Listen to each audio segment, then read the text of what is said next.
So how do we do this? What happens on this side here? Do the 3's go away? And 1 over.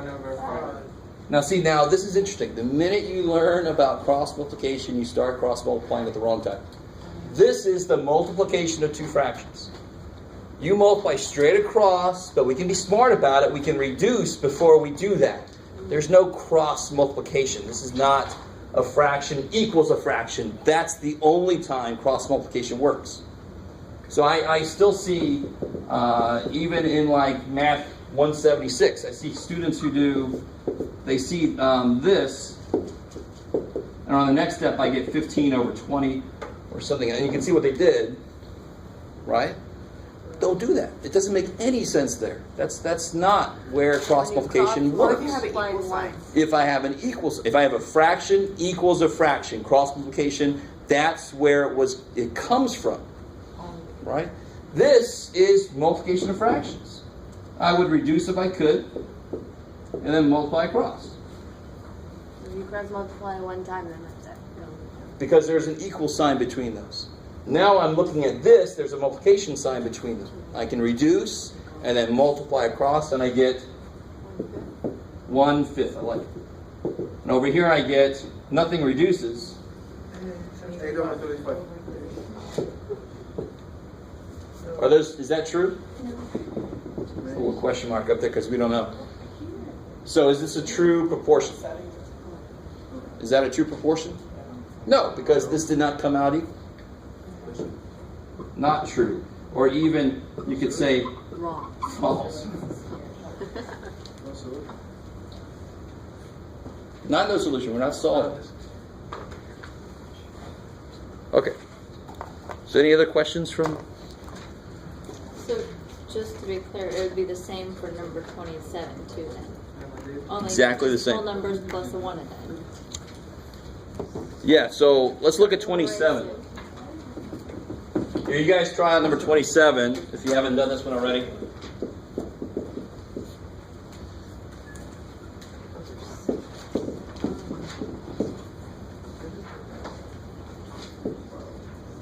So the book just barely makes that one a little bolder to show that that's the main division symbol.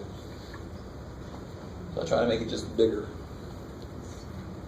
So check that out.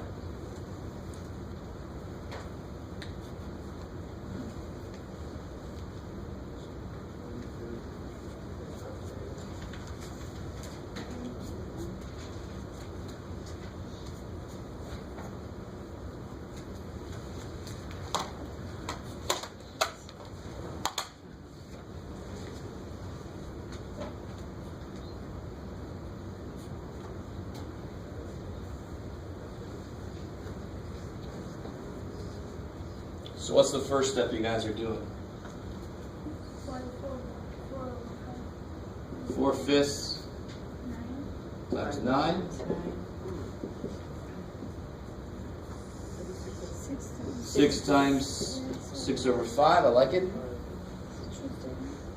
Now the mistake I see here is somebody would write 36 over 30. Now what did that person do? Did the mixed number thing. Yeah, they multiply top and bottom by 6. But there's only one 6 here. In fact, what's on the bottom of any whole number? 1. 1. So the bottom that can't get its own 6. Poor little dude, right? The top gets a 6. The bottom is just stuck with itself. And over here, same thing. In fact, same thing. Yeah. 36 over 20 over. And so that is true. So this proportion is true.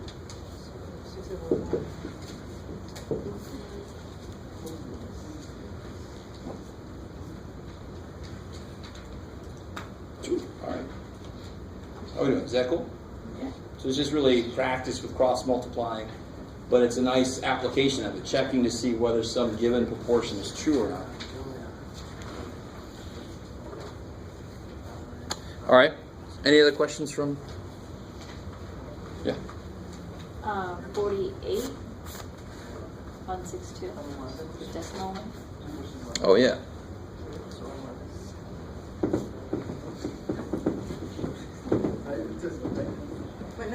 48.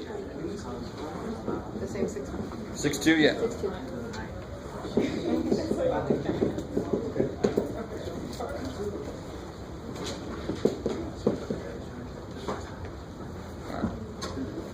Will just couldn't hold out.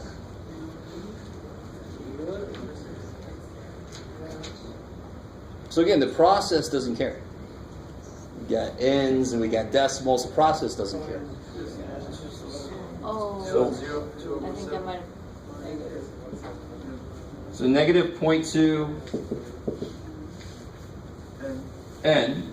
So you cross that n up equals negative 8 times 0.7. Right?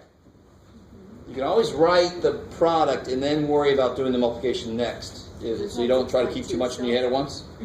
So I have negative 0.2n. What's negative 8 times 0.7? 5.6. Yeah, 8 times 7 is 56. Then you just put the point in. Is that cool? Then you put the point. Are you guys cool with that kind of thing? I mean, you shouldn't have to, if I give you like 7 times 0.02, well, 7 times 2 is 14. And then how many places back do I go? 2. Once, twice, so put the decimal there. Right, so that kind of problem, you shouldn't even need to set it up. Right, you should know 7 times 2, and then you just put the decimal in the right place. And then we're dividing the negative. Good. So, again, the process of solving an equation says the minute you get some number times your variable equals something, you divide by whatever the hell it is. You don't want it there. So I have to divide by the negative 0.2.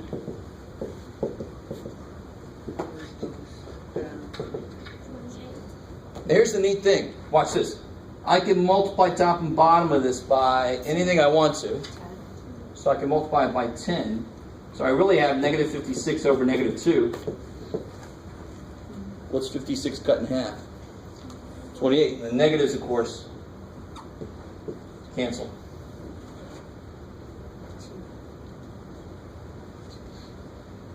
That point 2, then it becomes 10.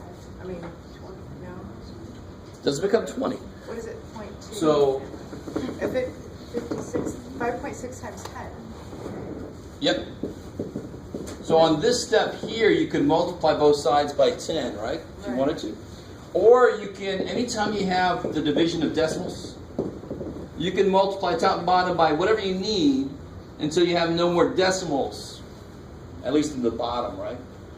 So if I multiply top and bottom by 10, I'll get 56 over, oops, I lost my negative, didn't I? Yep. Negative 56 over negative 2.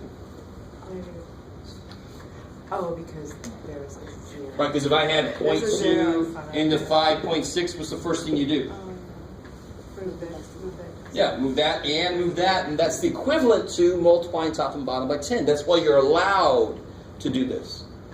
You shouldn't ever accept something on just because somebody said so, right? If you didn't know why you could do this, and I think we talked about that before, it's good to know why the hell you're allowed to do that. Suddenly you can move decimals around. Why? You know, because they're on top of each other. I can move both of them as long as I do it the same amount to each. I can do that all day long. Anything else from homework?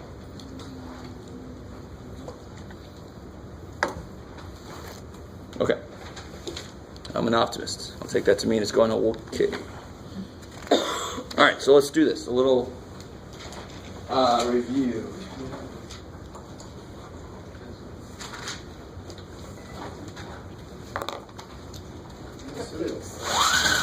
Okay. Oh, yeah. Review. We talked about cupcakes. And sugar. Who brought cupcakes? Where's the cupcakes, man? Yeah.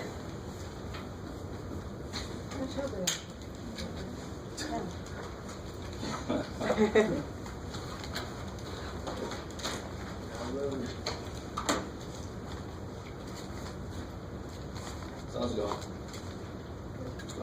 Better now that the quiz is over. That's Oh, all. the quiz wasn't bad. It wasn't that bad. It wasn't that bad. I thought it was going to be worse. Oh, no. It could have been much worse. All right. So, this is on page 62. The blue book.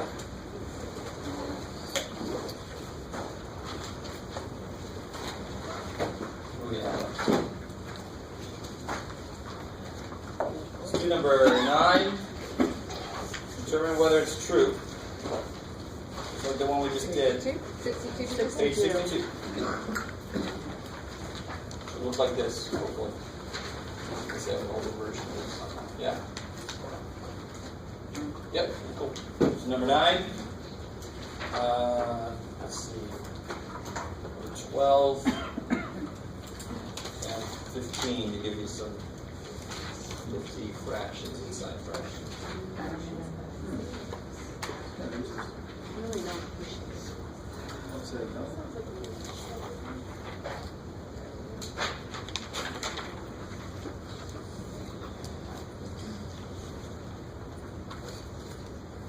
So these two, it says solve for x, and that one up there, number 9, it just says determine whether it's true.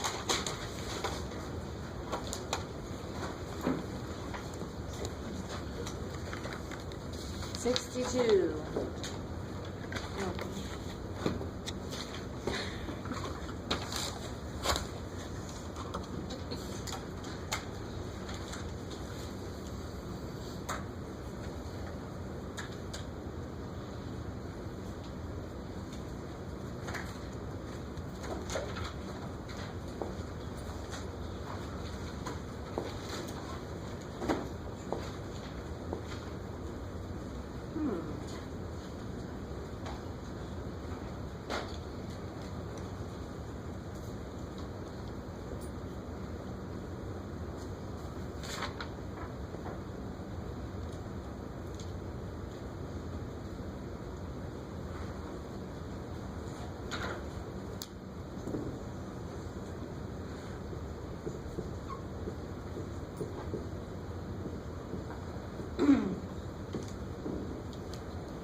Read number 9 is freaky. The process works the same way.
Alright, so let me try to catch up with you guys here.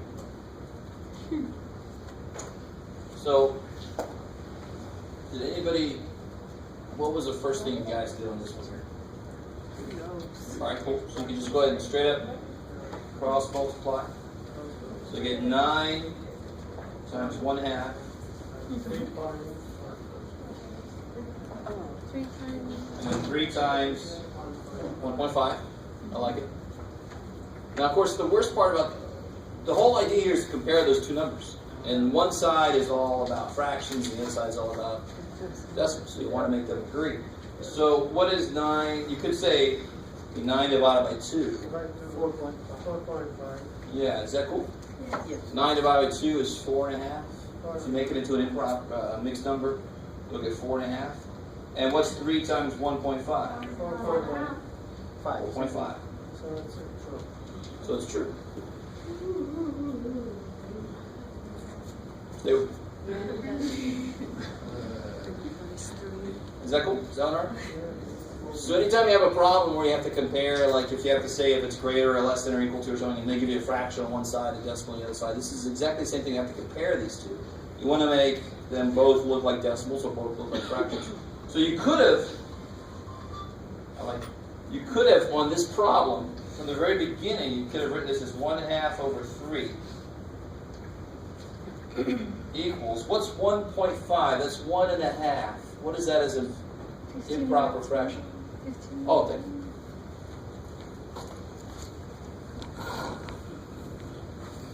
What is 1.5 as an improper fraction? No? 0 over 2. Oh, 3. Is that what you said? 15 over 10. So it's, where am I at? Oh, yeah. So 1.5 is an improper fraction. This is 1.5. That would be 3/2. So all I did is I rewrote 1.5 as 3/2. Is that cool by itself? So at the beginning, I could make them both fractions. So then when I multiply, look what happens. I get 9 times 1/2 equals 3 times 3/2. 9/2 equals 9/2. Check. So you can either make them both decimals or both fractions. You just have to do it so you can compare the two. Make them the same. I did it like 15 over 10. Does that work? Oh, Instead sure. of Yeah. 10? Yeah. That's fine. And you get 45 over 10, which is 4.5. I like it. I'd have added a 2 too. So there's about 18.7 billion different ways to do that, basically. But they all either evolve around make it into fractions or make it into decimals. So there's a lot of different fractions you can make. There's a lot of different decimals you can make. What about number 12? What's the first step there? Awesome. 35x. Cross reduce. Can you reduce? The one reducing you cannot do here is cross reducing. Because there's an equal sign in the middle. 15 and 30 would never cancel with each other because they're not sitting next to each other. What would have to be in the middle for these two to cancel? Multiplication. I love it. Multiplication would make divisions cancel. In the middle is equals. Equals can't do that. Right? Equals just sits there. So you could never reduce the 30 and the 15. You have to have a multiplication there for that to happen. But 15 over 25, 3 over 5. if you didn't notice, you could actually reduce that. And that's always good because then your numbers are smaller. But I think most of us might not have done that. Is that true? That's all right. So then we got 25x. 450, I like it. Divide by 25. Divide by 25. 18. 18. Yep.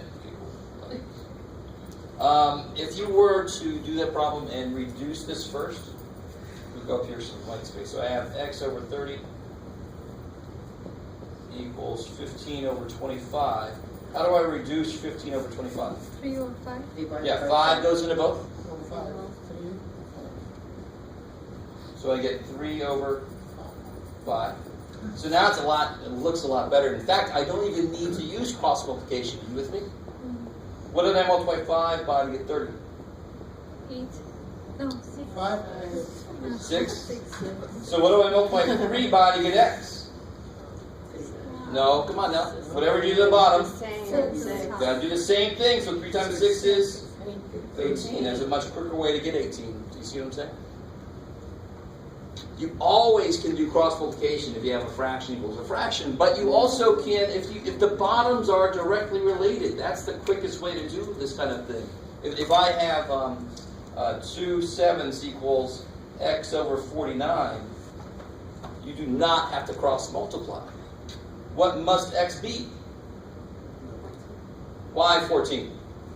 Because you're going to multiply this by 7 to make it what it is. So I have to multiply this by 7, so there better be a 14 there to make it true.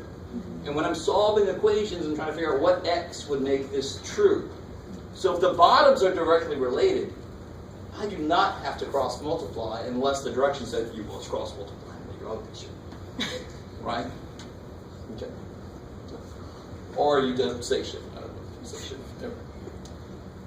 Okay, 15. Obviously, I can't really think that way, the way it's written. You with me? 5 times what is 6/8? Okay, forget that. So, and again, the 6/8 you can reduce. Let's power past that. It actually is better if you don't. So what I get if I cross multiply? 5x. 5x equals 1/6 times 6/8. Can just Right. 6. So do you see how the first step is? You don't even have to know what to do yet on the next step. You just write whatever's down there, multiplied by that. Whatever's there, multiplied by that. And then the next step you go, how the hell do I do what I just wrote down? Right, you're applying the process, and then you're worrying about how to do it. So how do I do that side? 6 with 6. Yeah, 5x equals 1/8. 1/8. Now how do I do that?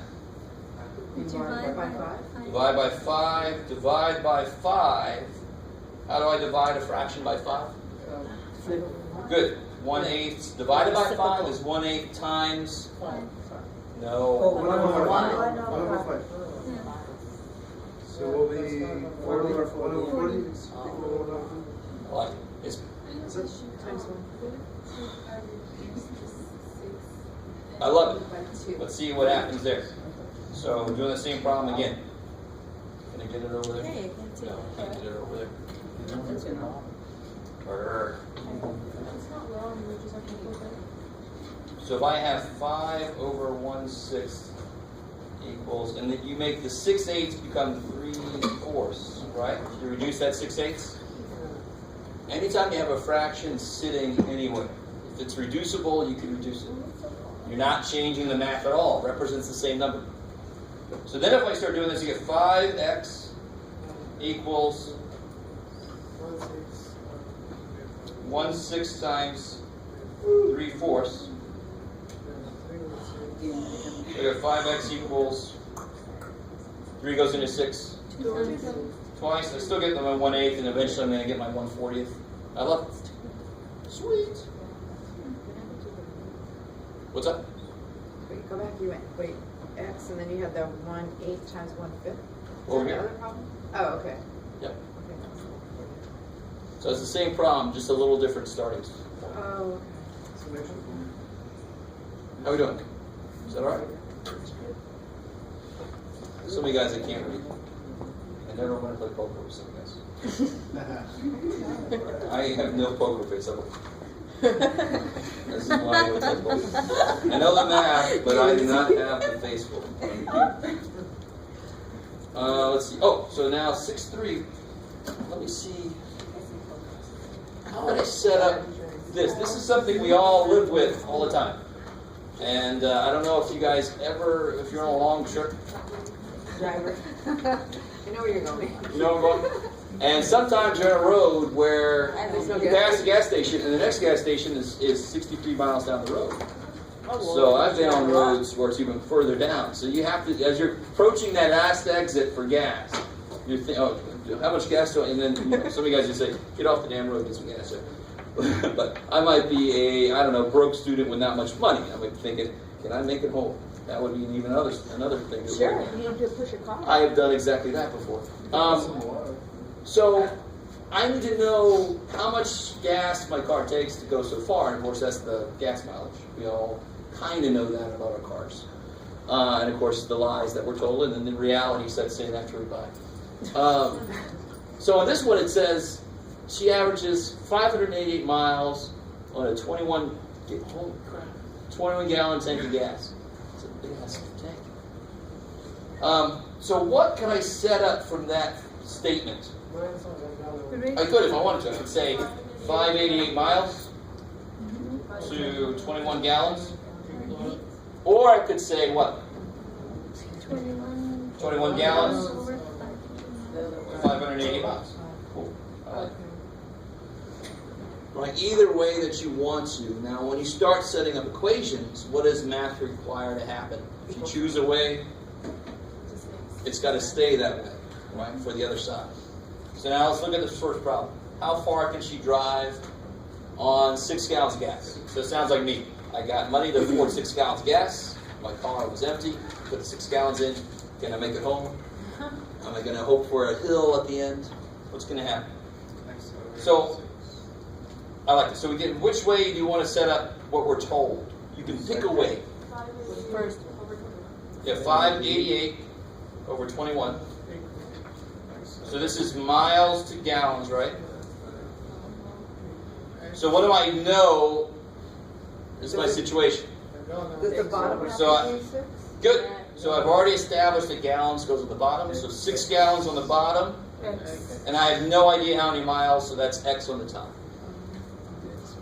You guys with me? Setting it up isn't that horrible. The units tell you where things have to go, and then the work is certainly not horrible. What procedure can I use? Divide by 3? 13. Yeah, actually 3 will go into 588, but I might not see that. So if you see it, it's cool. You can reduce that by 3. You can see it with the 2 and the 6. Yes. Even though that's gallons and that's miles? It's perfectly fine. Because You know what I'm saying? Because that's gallons and that's in the middle of a math equation, I want you guys with me.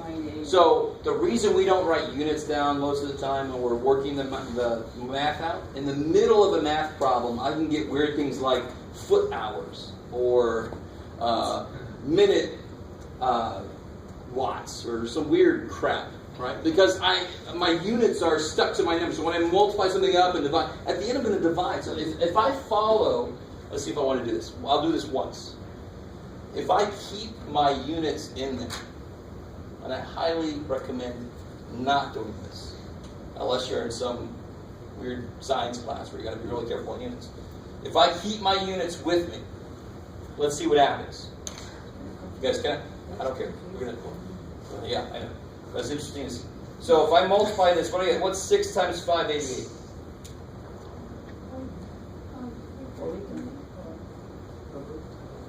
35, 35, 28. That would be mile gallons. You with me? That's miles times gallons equals 21x. In fact, let me be a little more specific. 21 gallon x miles. You with me? You with me? Semi? It's cool if you're not with me, actually. Don't leave the units in. But I want to show you the math still works. Even if you left, it has to. But in the middle of an equation, I can get funky-ass things that don't have any physical meaning because I'm not done yet. So math is going to require you to divide and move stuff over, and then your units will work out at the end. So what do I do now to solve for x? Divide by 21 gallons. See how the gallons go away?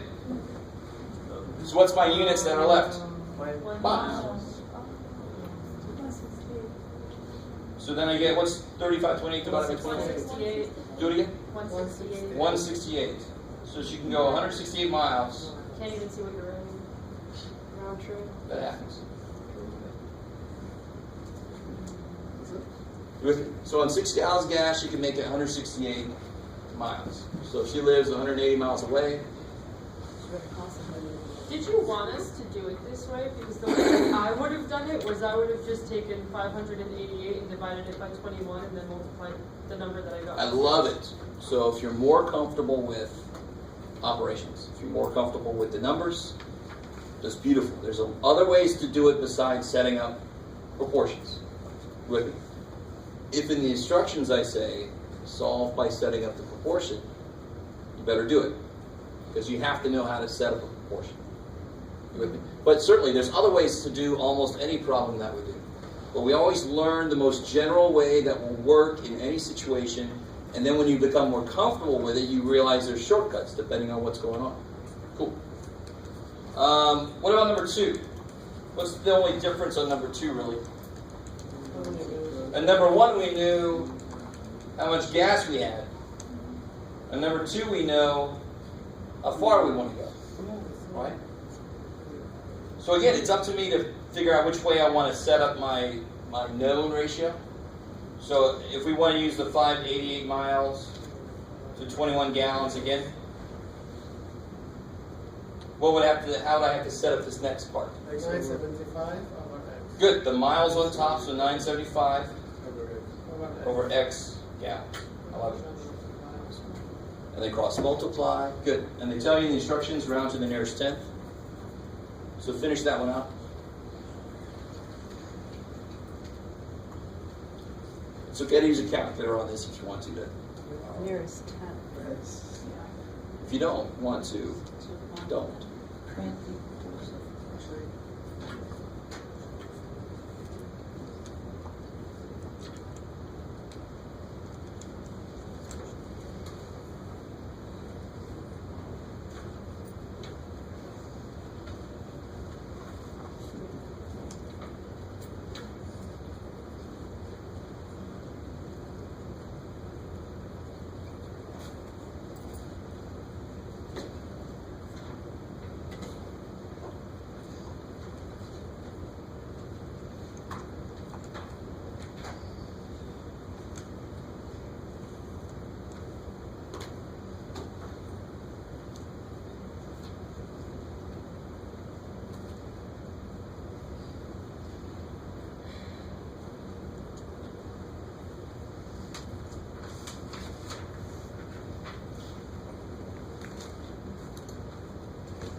Alright, so this is just 580x equals whatever the hell 21 times 975 is. 475. Cool. And then of course the last step, yeah, divide it by that 588 that you don't want. So x equals 34. That's 20. 20,000. so again?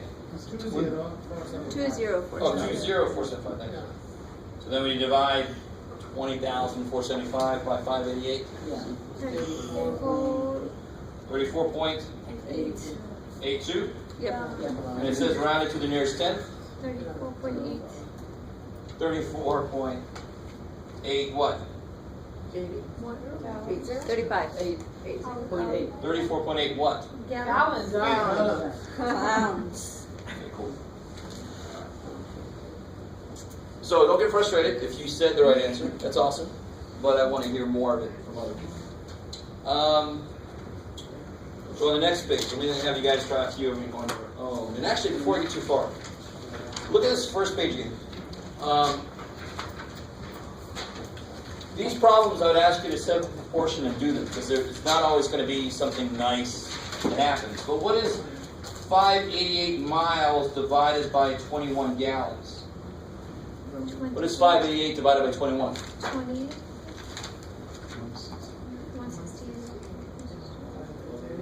No, it's not 168. If you have a car that got 168 miles a gallon, that's not happening. 28. Sounds right. So she gets 28 miles per gallon. I'm thinking that's crazy because she's got a big ass car. I don't think she's going to get that good gas mileage. But we'll go with it for a while. Maybe it's a hybrid. So she gets 28 miles per gallon. And she's got 6 gallons of gas. This is sort of like what you're saying. Multiply, because then the gallons would cancel out if you multiply. So there are other ways to do a lot of these problems, but you still have to understand the basic idea of proportion. The more comfortable you get with it, you can do other things. So I want you to set these up. Now, set a proportion for these. Let's do something different. Let's do 9 and 10.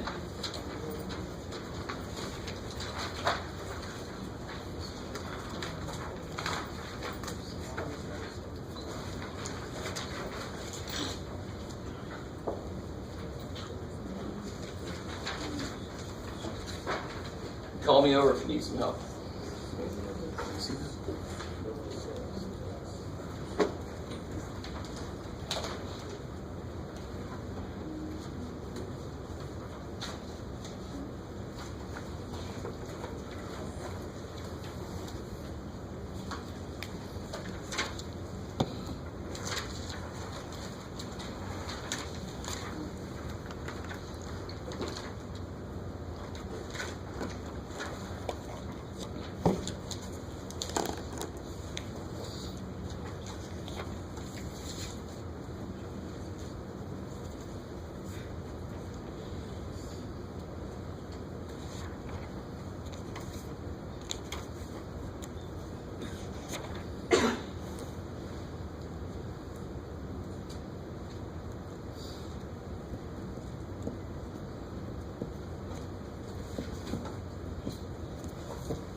Oh, I see. Show me the division.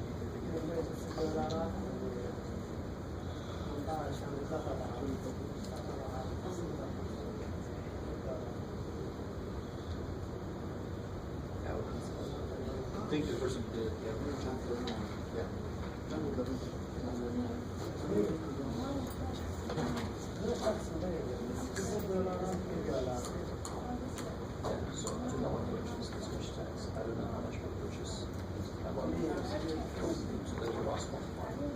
Remember, when you're multiplying decimal by 100, that's what's just going to go. So you don't have to do all that work. Multiply by 10, the decimal moves over once. 100, it moves over twice, because there's 2 tens in 100. So it'll be 1875. Sounds more like history class for you.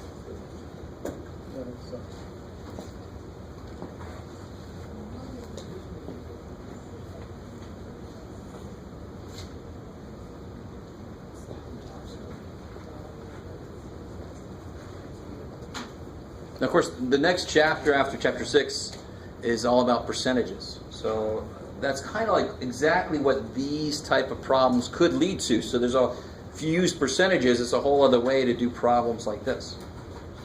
Because sales tax, normally you think of it as being some percentage, 5% sales tax. This would be 6.25% sales tax. But that's chapter 7. We're going to look at these kind of problems from the perspective of percentages.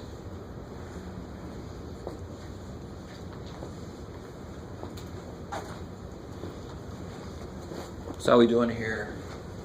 How do I set up number 9?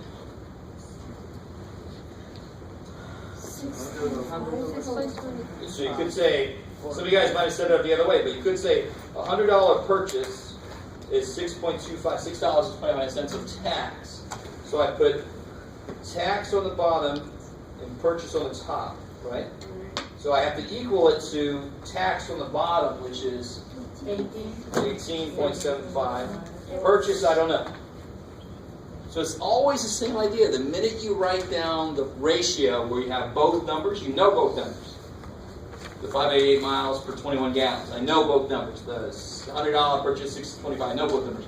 That sets up where your units have to go for the one that you have, the part that you don't know. So here I don't know the purchase price, it's got to go up top. Once I get it set up, cross multiply. So we get, what's 18.75 times 100? What's really nice with that? 15,750. What's that? Sorry? 625 for 100. So 18. Oh yeah, you can multiply this by 3. That's the quick way to get it. Yeah, don't worry. Not everybody can see them. So again, I'm pretty much always going to teach from the most general way to approach something. Some of you guys might notice 625 goes into 1875 3 times. I love it. Some of us won't notice that, right? We can always do this cross multiply. What happens when I do 100 times 18.75? 15,750. The decimal moves once, twice over, right? Equals 6.25 x. I like it. And then, of course, you just divide by 6.25. X equals 300 what? I like it. All right. What else? The purchase price. Yeah, purchase price, whatever. As long as you put that dollar sign in there, I'm happy. Otherwise, it may not. This one, both of them are. I know, it's kind of evil. Yeah. But dollars is the unit, so I'm not going to be pickier than that. And number 10 is the exact same way. And again, I can set up 100 purchase over 6.25 tax. What goes on the top now? 550. Good, because I know the purchase is $550, but I don't know what the tax is going to be. So again, I just cross multiply 100x equals something or other. 34.37. And if I divide by 100, same way as multiply by 100, if I divide by 100, the decimal's going to move twice backwards, make it smaller, because now I'm dividing. It's so cool if you can internalize that idea. So then the decimal's just going to go once, twice back. So we got 34.375. It says to the nearest cent. What's in the cents place? 7. Good, 7. 3 is in the tens of cents place. You with me? It would be 37 cents back there, so it's 3 is the tens of cents. So how do I round it to this place? 34.38, and it's dollars. Yes, ma'am.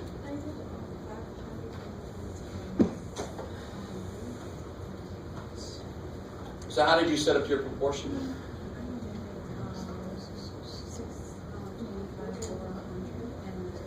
So you have tax over purchase, right?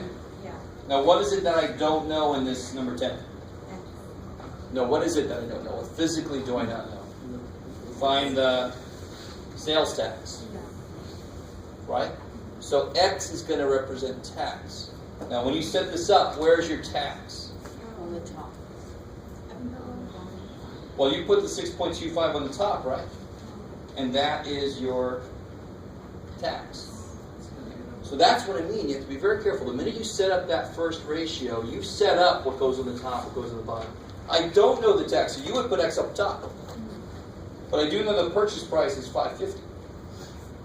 So if you do your cross multiplication, you actually get exactly the same formula, the same equation we got. Just, you've turned everything over. But everything just comes up to the other side. Anyway, you'll end up with the same exact equation. So the most important part of this is the units tell you where to put everything. If you put everything in the wrong place, you get this weird, you pay like 2 cents of tax or something strange, or the sofa costs $18 billion, and that's like, what does that sofa do? It's the sofa the government would buy, so they can hide what they're really spending the money on. Okay, let's see. Let's do one last kind of problem here, and then we'll move to some new stuff. Number 19.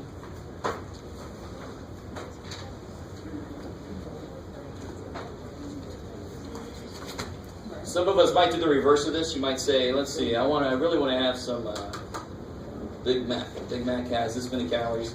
How long would I have to jog to burn off that many, offset it? Thankfully, I do not eat Big Macs anymore.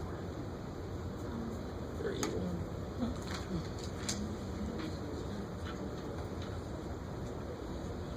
We can't see the number, but You still can't see it. There it is. Thank you. I can't see anything either. They really set this room up strange.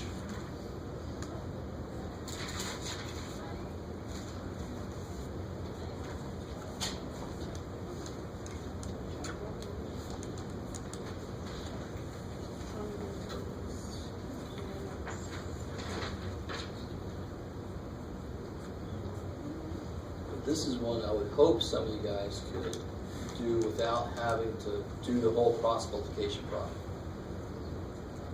If you don't see how not to, you can still do cross multiplication. It's not a problem. That is a completely valid way to do it. Call her out.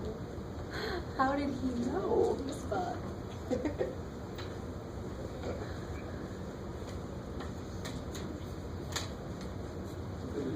I didn't even realize that until you said it. And then I looked at the problem and I was like, oh. So sometimes, it's really easy to get so stuck in the process, we don't even step back and realize the numbers work really nicely together. So as you learn, it's really hard as you're first learning something, you get so in it that if you just stepped outside for a second, this is why when students give you the answer, my garden has to be -8 feet by negative, I'm like, what the hell? So they didn't step out and say, that doesn't make any damn sense. They just plugged in the calculator and said, this is -8. It said -8. I'm like, go build me that. I want to see that. It's weird. It's in the 4th dimension. I don't know. I want to see that. So you burn 200 calories while jogging for 45 minutes. So what can I set up there? 200 calories, 45 minutes. Good. So I know the calories I want to burn. And I don't know how many minutes that would take. Now you surely could do the whole cross multiplication and all that, but always look for 200 goes into 600 beautifully. Multiplied by 3. Yeah. So of course you just have to do the same thing to the bottom, 45 times 3. Now, real quick, what do you get when you do that? 135. So you get 135 minutes? And how many hours is that? 2 hours and? I love it, because 1 hour is 60 minutes, so 2 hours would be 120. And then there's an extra 15, right? So this would be 2 hours, 15 minutes, right? Sounds like too much running. Yeah, exactly. It's not that interesting enough. And it's okay to put it the other way, because I did it the other way, I did 45 over 600 calories. If you run through them. Yeah. I think some of these numbers have not been researched. Yeah. I did not put this thing together. We're just going to look at it for the math purposes. You with me? So this is a very tiny person. Because the smaller you are, the fewer calories you actually burn. You can flip it to them, right? This is like You really could have put tiny. the 45 over. Sure, of course. And that's what I did, I put Yeah, 45. you could put, do the same problem, you could put 45 minutes, would burn you 200 calories. X. So then the X has to go on top, right? Because that's minutes. And real quick, just to kind of do this, you would get 200X equals, what would you get there? 27,000. 27,000. 27,000. 200 x equal. Divided by So you can divide by 200. And get 135. 35, I like it. 135 minutes. You can always look back up to how you set it up to see what the unit's going to be. So you don't have to do that craziness and bring the units with you. I like it. Cool. All right, so let's do the last section in 6. What? And then we'll call it a night.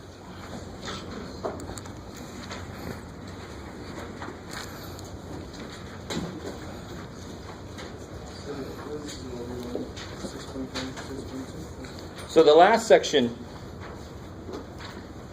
deals with, since we talk about decimals, they bring in an operation that often yields decimals. And that is the square root. And the minute we start talking about square roots, that leads to the opportunity to talk about some old Greek dude that came up with some nifty theorem, right? The sides of a triangle and how they were a right triangle. So we'll talk about that. And it's actually Pythagoras' his followers that did most of his work, and he just got all the credit. But that's the way things work. So the last section is all about square roots.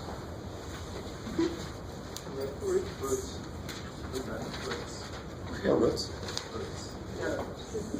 So just to see what you guys think about